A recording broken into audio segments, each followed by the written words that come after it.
А ці ведаеце вы, як зрабіць кожны дзень шчаслівейшым, альбо напоўніць цудамі нават звычайныя будні? Дастаткова ператварыць гэты дзень у свята.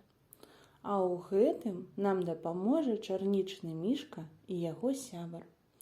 Іх чароўны каляндар падкажа маленькім і дарослым летуценнікам, як напоўніць жыццё цікавымі справамі, добрымі навінамі, цудоўным настроем і загадкамі. Таму давайце хутчэй прадоўжым падарожжа з героямі кнігі «Чарнічны мішка. Каляндар летуценнікаў».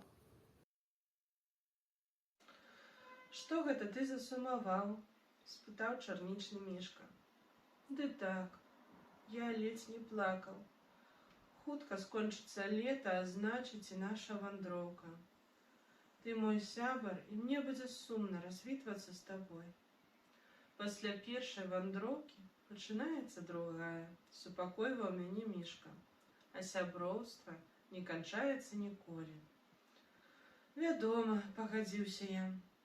«А хочаш, я пакажу табе жнівень?» «Дзіва што!» – узрадаваўся чарнічны мішка. Тады пайшлі развітвацца з летам. Мы выбеглі ў двор, на дрэвах ужо жаўцела лістота, а на полі віднеліся снапы жыта. Мы назбіралі поўныя кошыкі яблыкаў і махалі ўслед ластаўкам, якія адляталі ў вырай. «Мне таксама сумна», – прызнаўся мішка. Цяпер прыйшла мая чарга суцяшаць сябра. «Не журыся.